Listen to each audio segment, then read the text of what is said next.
كان بيقبض 195 جنيه وتبرع بتلت ثروته للغلابة. منع الشيشة في مطعمه، ساب النيابة علشان الخرسانة. منصور عامر ملك العقارات في مصر كان وكيل نيابة وبيقبض 195 جنيه، بس أول ما شاف الخرسانة ساب كل حياته علشانها. دلوقتي بقى صاحب أكبر سلسلة مطاعم وفنادق في مصر، وسر نجاحه حاجة واحدة بس.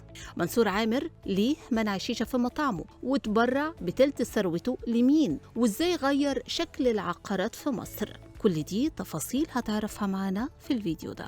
مين فينا ما يعرفش منصور عامر ملك العقارات في مصر؟ صاحب أضخم مشروعات سكنية وسياحية بينافس بيها العالم كله. بس انت تعرف ان الراجل ده بكل النجاحات اللي حققها أصلا ما كانش ليه في شغلانة العقارات؟ بدأ حياته في شغله في النيابة، وبدأ بمرتب 195 جنيه، وده كان رقم وقتها، بس هو من جواه ما كانش لاقي نفسه في الوظيفة دي. علشان كده فكر إنه يشتغل مع والده اللي كان محامي كبير وليه اسم في المجال ده، فجرب يشتغل معاه، خصوصا إن أبوه من زمان حلمه إن ابنه يكمل مسيرته. الحقيقة إن منصور كان محامي شاطر جدا، جمع مبلغ محترم من وراه لأنه كان بيجيله قضايا كبيرة جدا ومكتبه على طول كان زحمة، بس برضه شغفه ملقاهوش هنا، لحد ما في يوم قرر إنه ياخد طريق مختلف تماما ودخل سوق العقارات. منصور قال في حواره لليوم السابع: الناس كانت بتقول لي انت مجنون تسيب شغل النيابة والمحاماة وانت ناجح علشان تشتغل في التجارة،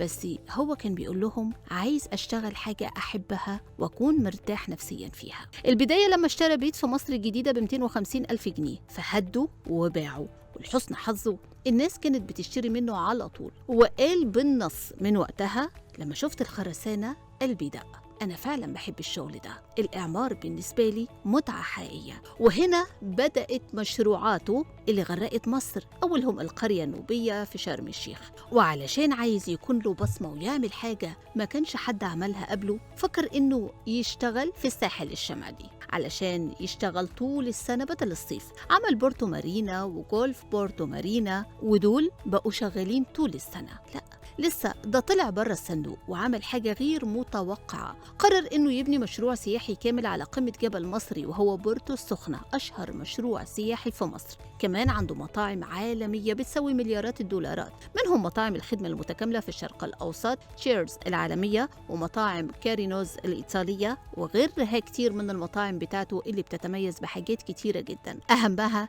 إنه مناسب للأسرة من أول الصغير لحد الكبير علشان محدش يشتكي نهائي، وده حسب موقع منصور جروب. بالمناسبة منصور قرر إنه يمنع الشيشة في مطعمه. قال اليوم السابع: من الأول كنت بسيب الشيشة في المطاعم وكانت بتكسب كتير جدا، بس في يوم سألت نفسي أنا هكسب من شيشة بتضر الناس وتجيب مشاكل وابني ياكل من مكسبها؟ لا طبعا. فوقفت وقررت أوقف الشيشة نهائي في مطعمي، وربنا كرمني بعد القرار ده. بس في يوم منصور فاجئ الكل لما قرر يتبرع بتلت ثروته، ولما اتسأل ليه عملت كده قال: احنا بندير مال ربنا، وده اللي خلاني أقرر أتبرع بتلت أي حاجة أملكها وأسس جمعية خيرية يحط فيها فلوسه للخير. قال أي حاجة تستثمرها مع ربنا هتطلع في الآخر كسبان حسب اليوم السابع. وفي الآخر قال جملة بتلخص طريقته في الحياة: أنا هدفي أسعد اللي حواليا وأقابل ربنا وأنا مرتاح الضمير، وربنا وحده يعلم اللي في النية. والحقيقة إنه منصور عامر واحد من الناس اللي ما يختلفش على نجاحه اتنين. يمكن سر نجاحه هو إنه بيراعي ضميره في شغله حتى لو ده هيجي على حساب مكسبه.